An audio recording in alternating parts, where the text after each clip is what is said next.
Hey, hey. Et alors, hein, sympa le petit jeu, hein. En tout cas, moi, ça m'a éclaté de lire vos réponses. Franchement, j'ai trouvé ça très drôle. Et c'est marrant que vous êtes tous fixés sur une même chose en majorité, donc c'est très drôle. Ah ben, je vais y répondre, hein. Donc voilà, vous avez joué le jeu, je vais jouer le jeu aussi. Donc, comme je vous ai dit, donc tout était vrai sauf une réponse. Alors, je vais commencer par celle de Florence Foresti. Alors oui, j'ai bien demandé à Florence Foresti comment elle s'appelait, pour la simple et bonne raison que on faisait un plateau d'artistes chez Juste pour rire. Donc Juste pour rire, c'était une grosse boîte de production canadienne et qui s'intéressait à Yves Sandeau, à Florence Foresti et à Stéphane Cuvelier. Donc on n'était que trois à passer sur scène lors d'un sorte de gala, voilà, quelque chose comme ça voilà, pour faire simple. Et donc du coup on passait tous les trois sur scène. Et on était en loge ensemble, évidemment, en coulisses ensemble. Donc j'ai bien dû lui demander qui c'était. Donc elle m'a dit Florence Foresti et toi Stéphane Cuvelier. Voilà. Donc c'est logique, puisqu'elle n'était pas connue. Alors, pour l'anecdote, elle monte sur scène. On devait faire chacun un quart d'heure. Elle monte sur scène, j'étais avec un pote. Et là, je dis à mon pote, waouh, la vache, c'est une bombe cette fille. Et effectivement, personne ne s'est trompé, puisque la semaine d'après, elle était chez Laurent Ruquier, dont on a tous essayé, je crois que c'est ça, l'après-midi, c'est l'après-midi, fin d'après-midi, et là, sa carrière a démarré à une vitesse VV prime. Donc voilà, donc une semaine avant qu'elle soit connue, j'ai eu la chance de la connaître, comme ça par hasard, et lui demander comment elle s'appelait. Voilà, ça c'était l'anecdote de Florence Foresti. Alors, j'ai joué à Colin Maillard avec Christophe Lambert. Eh oui, j'ai joué à Colin Maillard avec Christophe Lambert. En fait, c'était pour le film La folle histoire de Max et Léon. C'est une scène qui a été coupée au montage. Donc, on est tous les soldats autour de Christophe Lambert et on joue à Colin Maillard. Pour la petite anecdote aussi rigolote, j'ai eu un fou rire à cette scène. C'est pour ça que ça m'ennuie qu'elle soit pas gardée à l'écran. Mais bon, le fou rire pas, hein, mais la scène en elle-même. J'étais avec Thomas VDB, qui fait partie du film. Et à un moment donné, t'as Christophe Lambert, donc qui a les yeux bandés, et qui fait comme ça autour. Et on devait le faire tourner à Colin Maillard. Et là, Thomas VDB fait, il sort cette phrase, mais juste à l'oreille. Oh putain, t'es en train de jouer à Colin Maillard avec Highlander, quoi. Cette phrase m'a fait rire. Mais rire, parce que c'était tout de bon sens, parce qu'effectivement, moi, c'était Christophe Lambert. Mais j'avais oublié Highlander. Donc, le fait de dire que je joue à Colin Maillard avec Highlander, ça a pris encore plus de puissance. Donc voilà, donc j'ai vraiment joué à Colin Maillard, mais pour un film. Donc, la folle histoire de Max et Léon. Ensuite, qu'est-ce qu'il y a d'autre? Franck Dubosc. Alors, est-ce qu'il m'a dit, c'est toi Stéphane Cuvelier? Bah oui, il me l'a dit. Pour la simple et bonne raison que ça faisait partie du gala, de Juste pour rire. C'est lui qui présentait la soirée. Et donc j'arrive avec Florence Foresti, donc qui n'était pas encore connue, et j'arrive, et puis il me voit, et lui me fait, ah, c'est toi Stéphane Cuvelier? Déjà, c'est surpris qu'il se souvienne de mon nom et prénom. Oui, oui. On m'a beaucoup parlé de toi. Oh, bah merci. Voilà, c'est une petite anecdote toute simple. Par contre, j'aimerais juste rajouter que c'est un mec fabuleux, qui est d'une humilité, qui est d'une gentillesse, qui est d'un respect de l'autre, comme j'ai rarement vu dans le métier. Donc voilà, je voulais le souligner parce qu'il y a souvent des personnes qui croient que ce qu'il est à l'écran, il est dans la vie. Pas du tout, pas du tout. C'est un mec adorable. Il était gentil avec toute l'équipe. On était sur scène, hein, donc Florence Foresti, Yves Sandeau et moi-même, en train de répéter techniquement. Et ça parlait beaucoup dans la salle. Et il est venu gentiment, alors qu'on est Florence Foresti n'était pas connu, hein, donc je parle pas de nous évidemment, qui était connu au bataillon aussi évidemment. Mais il vient et il demande à l'équipe technique à voix haute, s'il vous plaît, pourriez faire doucement pour les artistes sur scène. Ils ont besoin de se concentrer un petit peu. Ça serait gentil pour eux. Voilà. Et là, tu dis, waouh, quelle classe. C'est le seul à avoir fait ça sur toute ma carrière pour l'instant. Donc voilà. Merci à ce grand monsieur et que j'apprécie en plus artistiquement. Il me fait rire. Voilà. C'est un gars qui me fait vraiment beaucoup rire. Ensuite, qu'est-ce qu'il y a d'autre? Je prends au hasard ce que je dis. Ah, et Boy George. Il m'a tiré la langue. Alors, je vais associer Boy George. Il m'a tiré la langue. Oui, il m'a tiré la langue. Avec Plastique Bertrand. Oui, je lui ai apporté le café. Pourquoi? En fait, mon père travaillait à la RTBF comme machiniste. C'est-à-dire, machiniste, c'était un studio est vide. Les machinistes installent tout le décor. Puis, il y a l'émission. Puis, elle se termine. Puis, ils enlèvent le décor. Voilà. Donc, effectivement, moi, j'étais là avec mon père, souvent dès le matin. Il installait le décor et Plastique Bertrand répétait dans le décor pour le soir même, pour l'enregistrement. Et il m'a dit, voilà, excuse-moi, je peux te demander quelque chose? J'avais 9 ans, hein, j'étais un petit gamin de 8, 9 ans. Je peux te demander de m'apporter un café? Oui. Et donc j'étais chercher un café, donc j'étais au Mess, comme on dit, c'est le bar de l'RTBF. Et je fais, il me faudrait un café pour Plastique Bertrand. Oh! Et ça m'a toujours marqué, cette histoire d'apporter un café à Plastique Bertrand. Et pour l'autre anecdote, c'est que j'ai dîné avec lui des années plus tard. Il y a ça maintenant 2 ans. J'ai dîné avec lui. Il y avait Marc Isaïe aussi, de Machiavel, entre autres. Donc j'étais avec Plastique Bertrand. Et je lui raconte cette anecdote, il était à côté de moi. Ma femme était enceinte. Et là, de première chose, j'étais gentil avec toi. Alors je fais, t'as été un amour plastique. Voilà. Donc c'était mignon pour moi, encore une fois, d'avoir apporté le café à Plastique Bertrand quand j'étais gamin. Et de plus tard, par mon statut d'artiste, de manger avec lui un repas. Voilà. Ça m'a marqué d'être avec lui. Ça m'a touché, évidemment. Et pourquoi, évidemment, Boy George? Pour la simple et bonne raison que dans ses émissions à Plastique Bertrand, donc ça s'appelait Super Cool à l'époque.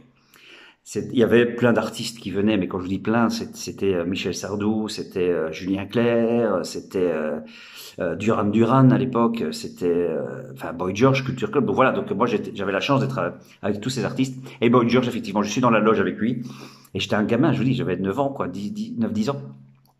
Et je regardais, parce qu'il avait ces dreadlocks là, puis son maquillage, puis il est super grand, avec son grand chapeau. J'étais impressionné, je regarde, et il fait ça, il me regarde. Comme ça, avec un beau sourire. Et là, j'étais tout timide. Et j'ai dit, oh, Boy George m'a tiré la langue. Et ça fait partie des petits souvenirs d'artistes qu'on n'oublie pas. Je sais pas pourquoi, ça m'a toujours marqué. Je dis, j'ai pas oublié voilà, cette petite attention qu'il m'a donnée. Et voilà. Et puis, comme mon père, comme je vous dis, travaillait à RTBF, j'étais confronté, voilà, je fréquentais plein de stars à l'époque, parce qu'à l'époque, c'était vraiment des stars qui allaient à l'RTBF. Pas qu'il y en ait plus, mais c'était éclectique, voilà. C'était qu'à la fois, il y avait Duran Duran, il pouvait avoir Simple Minds, Pierre Perret et Sim dans la même émission. Ça, c'était le côté éclectique de l'époque. Donc c'est pour ça qu'effectivement, il m'a bien tiré la langue et j'ai d'autres anecdotes aussi avec Julien Clerc, entre autres. Mais voilà, je fais court. Donc j'ai bien apporté le café, voilà. Alors, ensuite, qu'est-ce qu'il y a? Alors, j'ai raconté ma vie à Benjamin Castaldi. Oui, j'ai bien raconté ma vie à Benjamin Castaldi. En fait, c'est tout simple. Moi, donc, j'habite à Paris. Je vais créer mon spectacle Stéphane Cuvelier se lâche. Je joue au point virgule pendant 2 ans. J'avais une attachée de presse qui s'appelait Daniel Fouché, qui était entre autres l'attachée de presse de Mylène Farmer et de Léo Ferré aussi. Donc, j'ai eu cette chance faire partie de son écurie, d'être défendu par cette dame qui était mon attachée de presse. Donc ça marchait bien pour moi. Je faisais quand même beaucoup de télé à l'époque, M6, TF1 et énormément de radio, dont Europe 1.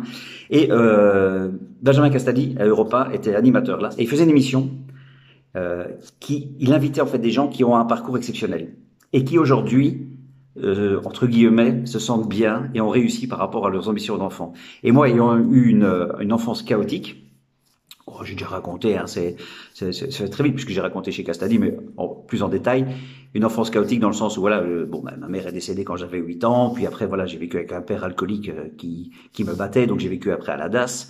Donc après me retrouver au point virgule à 28 ans, 29 ans, voilà, c'est un parcours un petit peu atypique. Et c'est ça qui l'avait intéressé dans mon histoire. C'est comme ça que je me suis retrouvé à discuter pendant plus d'1 heure avec lui de tout mon parcours et de toute ma vie. Et il avait été charmant avec moi. Voilà, on n'a pas bu des verres après, mais il était charmant. Donc voilà, ça c'était la petite anecdote. Et alors, je fais juste une petite parenthèse par rapport à ça. Donc comme je vous dis, j'avais une très bonne attachée de presse. Le lendemain, j'avais une interview sur France Inter chez José Arthur. Alors pour ceux qui ne connaissent pas José Arthur, c'était une figure emblématique de France Inter. Le mec, il avait interviewé tous les plus grands, Louis de Funès, Léo Ferré, Jean Ferrat, Brassens, Gainsbourg. Il les avait tous interviewés. Et moi, donc le lendemain, j'ai une interview chez lui en émission de radio, donc en direct à la radio. Et à un moment donné, il me pose une question. Il avait bien lu le dossier de presse. Il me pose une question par rapport à mon spectacle. Et moi, je commence un sketch qui commence un petit peu difficilement. Donc, c'est-à-dire, c'est un sketch où je démarre vraiment tristement et je démarrais ce sketch par... excusez-moi, je suis pas en forme pour le dire. Excusez-moi, je me sens pas bien, j'ai un peu du mal à parler. Donc, je démarre le sketch. Mais en vrai, dans mon spectacle, dans mon show, je démarrais comme ça, en vrai, ce sketch. Donc lui, il voit un peu je vois décontenancé, mais je reste dans mon personnage. Je quitte pas mon personnage. Mon attaché de presse, elle m'a raconté, elle était comme ça.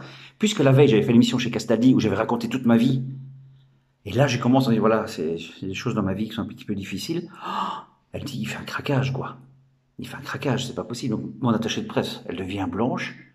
José Arthur, il se demande ce qui se passe. Et puis, mon sketch démarre. Et là, je le vois, après rire, ah!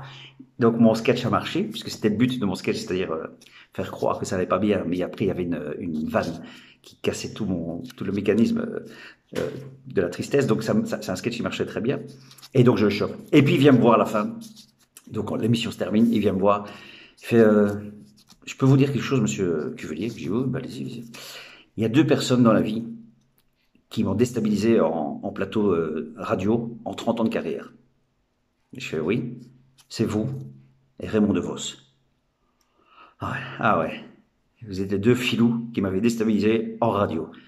Bande de salopards. Et j'ai jamais oublié cette phrase parce que c'était, voilà, pas le fait d'être comparé à Raymond DeVos, mais d'avoir chopé un des mecs qu'il était difficile de déstabiliser. Donc j'étais ravi du haut de mes 30 ans à dire, allez, j'ai eu José Arthur. Voilà.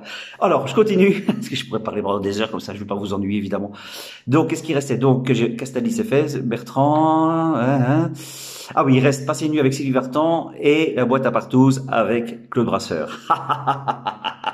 Ça, c'est les deux qui sont revenus le plus. Alors, à votre avis? Oh, que je joue. Oh, que j'aime bien jouer. Oh, j'aime bien ça. Alors, je n'ai pas passé la nuit avec Sylvie Vartan. Eh non. Pour la simple raison, je n'ai jamais rencontré cette dame, donc je ne sais absolument pas comment elle est dans la vie, donc je ne l'ai pas rencontrée.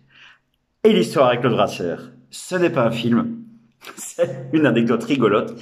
C'est que, donc, comme vous le savez maintenant, donc j'ai habité à Paris de 96 à 2006, avec mes one-man show, mes spectacles, tout ça. Donc, j'étais dans la vraie vie parisienne. Il faut savoir que j'avais à peine 30 ans à ce moment-là. À 30 ans à Paris, je peux vous dire, et quand je côtoyais des stars et tout ça, ça m'a un petit peu monté à la tête, quoi. Donc, du coup, j'étais un vrai noceur, quoi. Je sortais toutes les nuits et tout. Donc, je me retrouvais des fois dans des endroits à Paris, je savais pas où j'étais. Et là, j'étais donc dans cette boîte. Alors, je dis boîte à partouze. Pourquoi? Parce que il y avait d'un côté une boîte et de l'autre les partouzes. Alors, je vous cache pas que j'étais du côté de la boîte. Voilà. Ce soir-là. Non, voilà.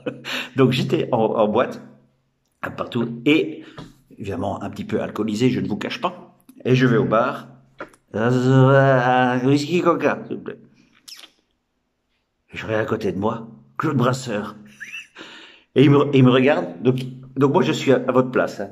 Et il est là à côté de moi et je le vois.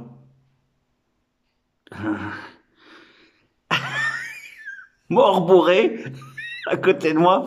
Et moi aussi mort bourré. Sauf que dans ma tête, je suis là, en train de rire tout seul au bar. Mais véridique, hein. Je ris tout seul au bar. Je fais, oh putain, j'ai Claude Brasseur à côté de moi. Oh putain, merde.